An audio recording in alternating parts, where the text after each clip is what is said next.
Hello, Assalamu alaikum students. How are you all? Hope you are all doing good. उम्मीद है आप सब खैरियत से हैं.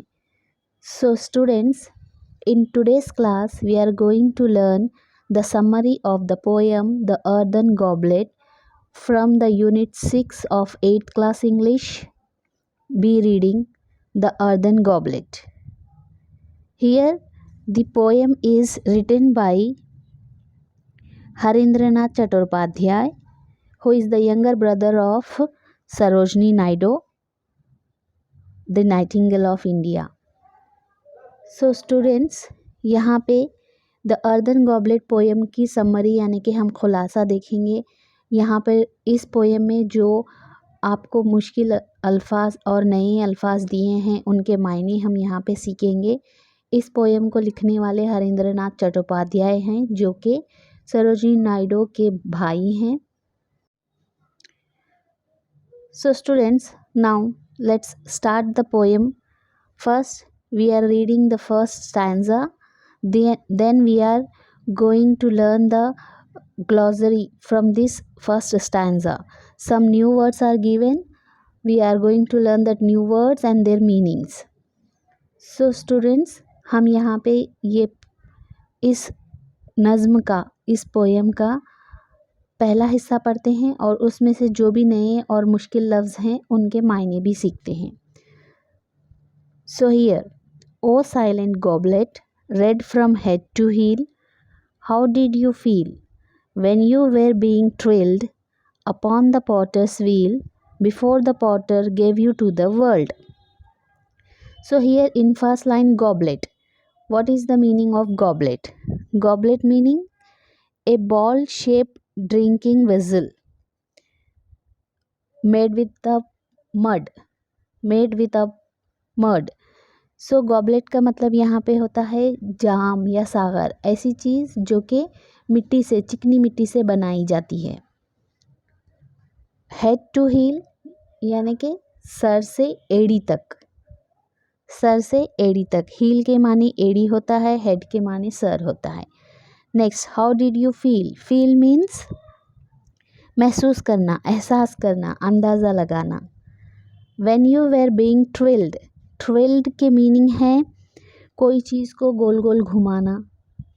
जैसे कि आप यहाँ पे देख रहे हैं ये चरखा जिस पे कि ये पॉटर जो है अपने पॉट को ऐसे राउंड प्ले करता है यानी कि घुमाता है, तो उसको बोलेंगे ट्विल्ड. गोल गोल घुमाना उसको बोलेंगे twirled. Spin, turn something round and round. Next, potter means कुम्हार जो कि मिट्टी के बर्तन बनाता है, उसको बोलेंगे पॉटर. व्हील, चरखा, ये जो व्हील है इसको बोलेंगे चरखा. So now next stanza. I felt a conscious impulse in my clay to break away from the great potter's hand that burned so warm. I felt a vast feeling of sorrow to be cast into my present form. Here, felt means महसूस किया, महसूस करना. Feel यानी कि होता है महसूस करना, प्रेजेंटली मौजूदा वक्त में जो करते हैं वो फील होता है. फेल्ट यानी कि ये पास्ट टेंस है यानी कि महसूस किया जा चुका. नेक्स्ट, कॉन्शियस बाखबर, वाकिफ होना. Having awareness of surrounding and sensation and thoughts यानी कि कोई चीज़ का होश होना, कोई चीज़ के बारे में ख़बर होना, कोई चीज़ से वाकिफ़ होना. नेक्स्ट, इम्पल्स यानी कि ख्वाहिश, आरजू, तसलसल, ज़ोर. Here again Potter, great, all those meanings you already know. Burn means जलना, जलाना, जल गया, राइट. यहाँ वर्ड है ब्रेक यानी कि तोड़ना, टुकड़े करना, वक्फा लेना. नेक्स्ट, वार्म warm यानी कि गरम. Again felt, vast. Vast is गैर महदूद, वसी. Next sorrow. Sorrow अफसोस, गम. Cast. Cast सांचे में ढालना, कोई चीज़ की शक्ल देना. Present. Present यानी हाल, हाजिर, मौजूदा. Next, before that fatal hour that saw me captive on the potter's wheel and cast into his crimson goblet sleep, I used to feel the fragrant friendship of a little flower whose root was in my bosom buried deep. Here, before that fatal hour. Fatal means जानलेवा, मोहलिक, खतरनाक. That saw me captive. कैदी, Asir, जो किसी की कैद में है.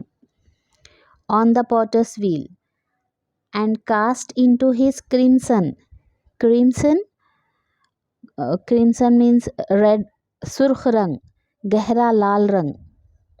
Goblet sleep यानी कि वो जो मिट्टी का बर्तन है वो सोया हुआ है. The fragrant friendship of a little flower. Fragrant smell, Khushboo, perfume. Whose root यानी कि जड़. Was in my bosom. सीना, chest, गोद. Buried दफनाना, दफन किया हुआ. Deep बहुत दूर तक, बहुत अंदर तक, गहरा. The potter has drawn out the living breath of me and given me a form which is the death of me. My past unshapely natural state was best, with just one flower flaming through my breast. Here the potter has drawn. Drawn means तैयार करना, नक्शा बनाना. living जिंदा. breathe सांस लेना, दम भरना. and given me a form which is the death of me. death यानी कि मौत, मरा हुआ, मर चुका. my past unshapely यानी कि बेसाख्ता, बेडोल, बदसूरत, जो कोई जिसकी कोई शक्ल ना हो. Natural state. नेचुरल यानी कि कुदरती, स्टेट यानी कि उसकी हालत. was best बेहतरीन. with just one flower flaming यानी कि जलता हुआ, भड़कता हुआ, जिसे दिए की लौ होती है उस तरह. फ्लेमिंग. थ्रू उसके ज़रिए, आर पार. माई ब्रेस्ट यानी कि अगेन छाती, सीना. So this is the poem the earthen goblet.